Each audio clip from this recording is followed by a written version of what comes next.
যদি ইসলামিক দল ক্ষমতায় আসে তাহলে মেয়েদের নাকি জোর করে পর্দায় চলতে বাধ্য করা হবে, এটা আসলে কতটুকু যুক্তিযুক্ত? জি, আসলে আমি বলতে চাই ইসলাম হচ্ছে এমন একটা ধর্ম যে ধর্মটা হচ্ছে আমাদের বান্দাদের উপর আল্লাহর যেটা নির্দেশ এসেছে যে বান্দাদের উপরে কোনো কিছু চাপিয়ে না দিতে। ইসলাম এমন একটা ধর্ম আসলে তার বান্দাদের উপরে আল্লাহ কোনো কিছু চাপিয়ে দেন না। আর এই বিষয়টা আসলে সবাই মনে করছে তাই, কিন্তু অনেকদিন অনেক সরকার শাসন করলেন দেশ। আসলে আমার মনে হয় একবার ইসলাম শাসন আসা দরকার। আর ইসলাম হচ্ছে আমাদের নারীদেরকে যথেষ্ট সম্মান দিয়েছেন, জানি, আমরা এটা জানি। তো আসলে আমরা মনে হয় ইসলাম রাষ্ট্র কায়েম হলে আমরা মেয়েরা আরো বেশি সম্মান পাবো এবং আমরা একটা সঠিক পথ নির্দেশনা পাবো ইনশাল্লাহ। আসলে মেয়েদের বলতে এখানে মায়েদের পায়ের নিচে যেটা এসেছে, মায়ের পায়ের নিচে সন্তানের বেহেশত আর কি, এই জিনিসটা এসেছে ইসলামে। এই এই বিধানটা আল্লাহ দিয়েছেন এবং ইসলাম অবশ্যই ইসলাম আল্লাহ ধর্ম। তো আমাদের আমরা দিন হিসাবে আমরা ইসলামকেই আমরা জানি আর আমাদের শ্রেষ্ঠ। ইসলাম ক্ষমতা আসলে কি নারীরা চাকরি করতে পারবে? জি, অবশ্যই পারবে। আমাদের ইসলাম যতটুকু আমি জানি আর কি ইসলাম সম্পর্কে, যে ইসলামই একমাত্র ধর্ম নারীদের সম্মান দিয়েছেন এবং পর্দার মধ্যে থেকে তাদেরকে একটা স্বাধীনতা দিয়েছেন। তারা পর্দার আড়ালে তারা শিক্ষকতা করতে পারবেন, তারা বিভিন্ন পেশায় নিয়োজিত হতে পারবেন, তারা ডক্টর, ইঞ্জিনিয়ার, এখানে কোনো বাধা নেই। কিন্তু আগে আমাদের কি ইসলামটা আমাদেরকে সুন্দর যে একটা জীবন ব্যবস্থা এটা মেনে ইসলামটা সুন্দরভাবে পরিচালিত করতে হবে এবং পর্দার মধ্যে থাকতে হবে। যারা বেপর্দা থাকছেন আসলে সেটা তাদের ইচ্ছা।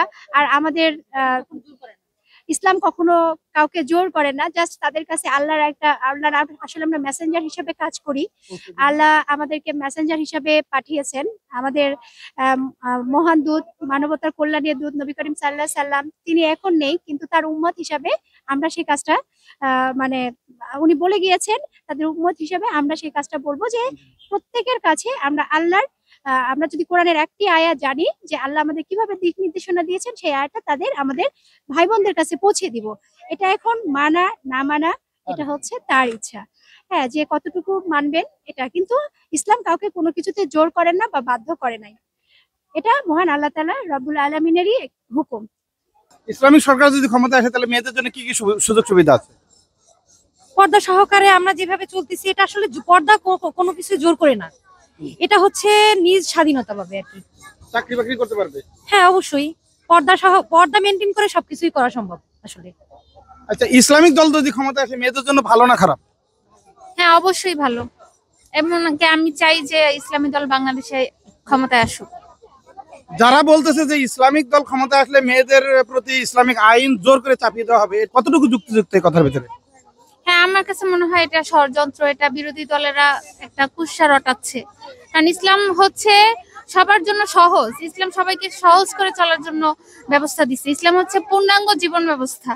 এখন আর পর্দাটা সম্পূর্ণ নিজের, যার হেদায়েত আসবে পর্দার উপরে, পর্দা অবশ্যই ফরজ, সে সঠিকভাবে পর্দা করবে।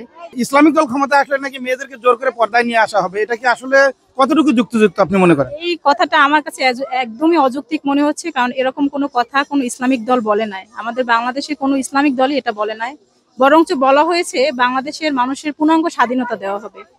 এখন চলাফেরার যে স্বাধীনতা আমরা বলি, এখন একটা মেয়ের তো এমনিতেই তার ব্যক্তিগত দায়িত্ব তাকে ইসলামের পথে চলা বা পর্দা করা। আমার এই কথাটা মনে হয় না যে মানে কোনো ইসলামিক দল বলেছে, এটা হয়তো অন্য দল বলতে পারে, ইসলামিক দলকে প্রশ্নবদ্ধ করতে হয়তো বলতে পারে। ব্যক্তিগতভাবে আমার মনে হয় না, বরং আমাদের দেশে ইসলামী দল আসলে আমরা ভালো থাকবো, এতটুকু আশা আমরা করি ইনশাআল্লাহ। ইসলামিক দল ক্ষমতা আসলে মেয়েদের জন্য ভালো হবে না খারাপ হবে? ভালো হবে ইনশাআল্লাহ, ভালো হবে। জোর করে কি পর্দায় নিয়ে আসবে ইসলামিক দলেরা মেয়েদেরকে, এরকম কোনো বিষয় আছে কিনা? না, মানুষকে তো জোর করতে হয় না কোনো কিছুতে। ইসলাম তো কখনো মানুষের উপর জোর করে না।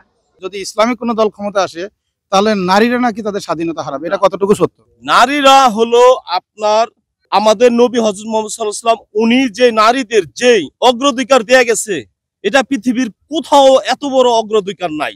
এটা আসলে যারা বলে তারা ইসলাম সম্পর্কে অজ্ঞ না, এদেরকে ইসলামিক সম্পর্কে জানা উচিত এদেরকে। ইসলামিক দলগুলো ক্ষমতা আসলে নারীদের স্বাধীনতা হরণ হবে, এটা আসলে কতটুকু সত্য? না, এটা সত্য নয়। এখানে নারীদেরও তাদের নিজস্ব সক্রিয়তা রেখেই তারা দায়িত্ব পালন করতে পারবে, এবং ইসলামী যদি আমরা কোরআন হাদিস পড়ি সেখানে নারীদেরকে ঘরবন্দি করে রাখার কোনো ইতিহাস নাই। বাংলাদেশে কিছু মানুষ বলতেছে যে ইসলামিক দলগুলো ক্ষমতা আসলে মেয়েদেরকে পর্দায় চলতে বাধ্য করা হবে, এটা কতটুকু সত্য? এটা পুরোপুরি সত্য নয়। এই কারণে যে ইসলামে এরকম কোনো নির্দেশনা দেয় না যেটা ইসলামী দলগুলো বাধ্য মানে বাউন্ড করে দিবে। কারণ প্রত্যেকটা জায়গায় নারীর তার অবস্থান আছে, নারী তার হিজাব ঠিক রেখে সব জায়গায় সে সবগুলো করার সুযোগ আছে। ইসলামের ইতিহাসে সেটা আমরা দেখি। এবং কি আল্লাহ রাসূলের সাহাবীরা, মহিলা সাহাবীরাও যুদ্ধের মাঝেও যেমন তারা ভূমিকা রাখছে, তেমনি রাষ্ট্র পরিচালনার ক্ষেত্রেও অনেক ক্ষেত্রেই তারাও ভূমিকা রাখছে। সেই হিসাবে আমি মনে করি যে ইসলামী দল আসলেই যে তাদেরকে বোরকা পড়তে হবে, তারা এমন পরিবেশ করবে নিজ উদ্যোগেই তার মনে হবে যে না, আমার আব্রু ঢেকে রাখাই হলো উত্তম। এমন পরিবেশ তারা তাদের কাছে উপস্থাপন করবে বলে আমি বিশ্বাস করি আর কি। আচ্ছা, বাংলাদেশে যে এই ধর্ষণের ইতিহাসটা রয়েছে, এতে কি কোনো ইসলামিক মানুষ জড়িত আছে কিনা? এমন কোন ইতিহাস আসলে ইসলামী দল হওয়ার কথা না। যদি কেউ লেবাস ধরে পরে যায় সেটা তো আর ইসলামের দোষ না। কারণ আপনার হাতে যদি একটা ভালো মানে অস্ত্র থাকে, অস্ত্র দিয়ে আপনি কিভাবে ব্যবহার করবেন সেটা আপনার উপর নির্ভর করবে। এটাও কিন্তু অস্ত্রের দোষ না, এটা আপনি ফলো করতে পারেন, এটা আবার আপনি ডাকাতি করতে পারেন। সেই হিসেবে যাদের কথা বললেন তারা যদিও আমাদের ইতিহাসে আমরা দেখি না এরকম দর্শকের বা মানে খারাপ কাজের মধ্যে লেবাস দ্বারা যদি থাকে তারা তাদের দোষ, এটা ইসলামের কোনো দোষ নাই। ইসলামিক দল ক্ষমতায় আসে তাহলে নাকি মেয়েদের অর্থাৎ নারীদের স্বাধীনতা খর্ব হবে, আসলে এটা কতটুকু সত্য? এটি একটি চরম অসত্য এবং একটি প্রোপাগান্ডা চালানো হচ্ছে। এটির জন্য আমি নিন্দা জানাচ্ছি ওই দলের যারা এই কথাগুলো বলছেন। ইসলামী একমাত্র জীবন ব্যবস্থা যেখানে মানুষের যে প্রকৃতি, আল্লাহ তাআলা যে মানুষের ভেতর যে ফিতরাত দান করেছেন তার পরিপূর্ণ বাস্তবায়ন কেবলমাত্র ইসলামের মাধ্যমেই সম্ভব। একজন নারী পর্দা করবে, তার করেই তিনি সকল জায়গায় কিন্তু সকল কাজে অংশগ্রহণ করতে পারবে। কোনো নারী যদি পর্দা নাও করে তাকে ইসলাম অনুযায়ী একেবারে তাকে বাধ্য করার মানে কোনো সুযোগ ওইভাবে নেই। তো সব মিলে এটি একটি মানে নেতিবাচক একটি কথা সেই দলের পক্ষ থেকে বলা হচ্ছে। মূলত তারা কিছুটা এখন বিচলিত আমি দেখছি। তাদের শুধুমাত্র এই নারীদের বিষয়ে না, আরো বিভিন্ন বিষয়ে তারা বিভিন্ন কথা বলছে। আবারও যে কথাটি বলে বিগত সরকার দীর্ঘদিন প্রচারণা চালিয়েছিল যে ৭১-এর বিষয়টি, সেটিকেও তারা টেনে আনছে, মানে এনে জাতিকে আবারও বিভ্রান্ত করার চেষ্টা করছে। তো নারী নেতৃত্ব বা ৭১-এর চেতনা বা যেটাই বলি না কেন, এই কথাগুলো শুধু রাজনৈতিক একটা কথা, এর আসলে বাস্তবতা নেই। ইসলাম যদি এখানে বাস্তবায়ন সম্ভব হয় তাহলে নারীরা সবচেয়ে বেশি স্বাধীনতা উপভোগ করবে।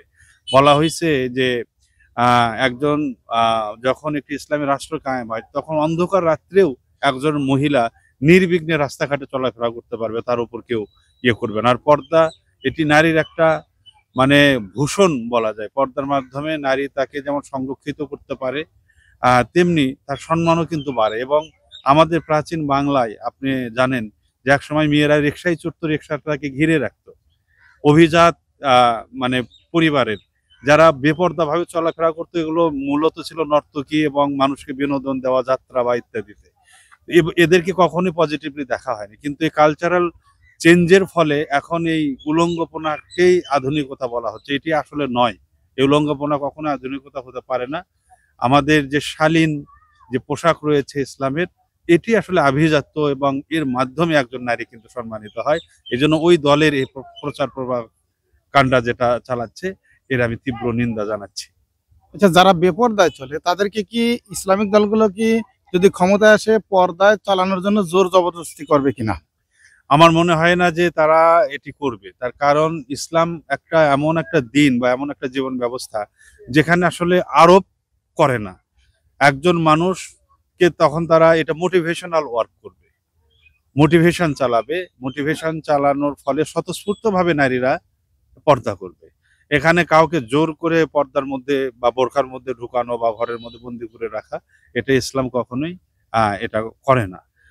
এবং ইসলাম যেটা করে সেটি হলো গ্রাজুয়ালি তাদেরকে আল্লাহর দিনকে বোঝানো বা এর গুরুত্ব বোঝানোর ফলে গ্রাজুয়ালি তারা একসময় এই অনুভূতি তারা ফিরে পাবে এবং তখন তারা পর্দা করবে।